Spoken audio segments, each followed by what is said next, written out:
नमस्कार दोस्तों, मैं निशा सिंह सदीनामा की ओर से प्रस्तुत कर रही हूँ आज 11 अप्रैल 2021 का संपादकीय, जिसे लिखा है हमारे संपादक जितेंद्र जितांशु ने, जिसका शीर्षक है पाकिस्तानी प्रधानमंत्री का यू टर्न बेहद बेवकूफ़ाना है।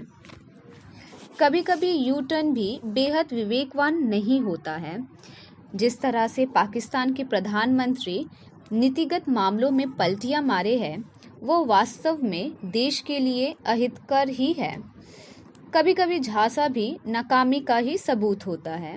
ठीक यही स्थिति भारत के साथ हुआ है।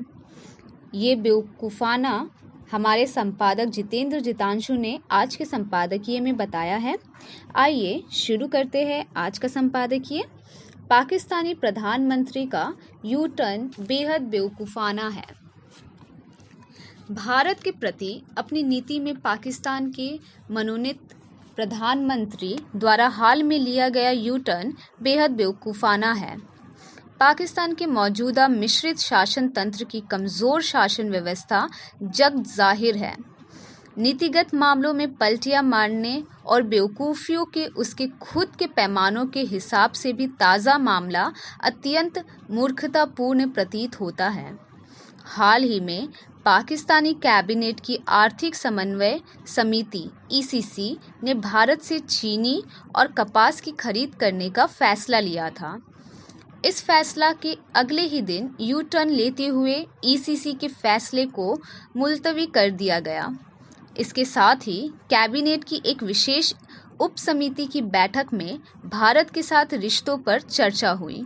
उसके बाद ये ऐलान किया गया कि भारत के साथ तब तक व्यापार नहीं किया जाएगा जब तक भारत पूर्ववर्ती जम्मू कश्मीर राज्य के मामले में किए गए संवैधानिक सुधारों को वापस नहीं ले लेता है। भारत को एक और बात को लेकर सतर्क रहने की ज़रूरत है। हो सकता है कि इस ताज़ा घटनाक्रम को लेकर पाकिस्तानी पक्ष भारत से ये जताने की कोशिश करे कि उसकी नीयत को गलत ना समझा जाए और उसके बारे में खराब राय ना बनाई जाए। आमतौर पर भारत इस तरह के झांसे में नहीं पड़ता।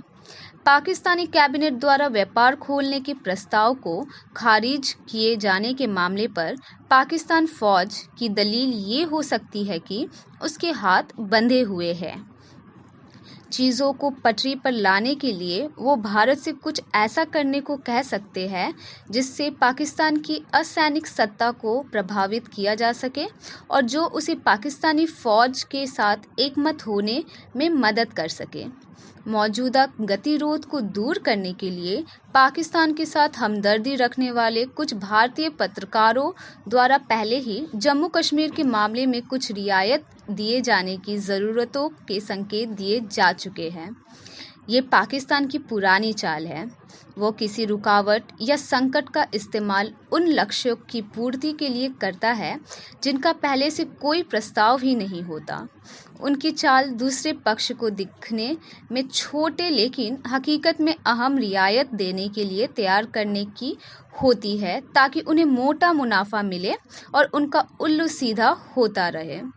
पिछले दशकों में पाकिस्तान ने कई भारतीय नेताओं को ऐसे झांसे दिए हैं, चाहे वो शिमला समझौता हो, शर्म अल शेख हो या मुशर्रफ फार्मूला। पाकिस्तान ने 2001 में आगरा में भी यही चाल चली थी, लेकिन तब की वाजपेयी सरकार ऐन मौके पर इस झांसे को भांपकर उससे किनारा करने में कामयाब रही थी। देखना होगा कि मोदी सरकार पर्दे के पीछे चल रही वार्ताओं में पाकिस्तानियों द्वारा सुनाए जाने वाले इन किस्सों पर यकीन कर आगे के फैसले लेती है या फिर वो अपनी मौजूदा नीति पर अटल रहकर पाकिस्तानियों के किसी भी झांसे में आने से दृढ़तापूर्वक इनकार कर देती है। आमीन। तो दोस्तों, ये था आज का संपादक जितेंद्र जितांशु द्वारा लिखा संपादकीय।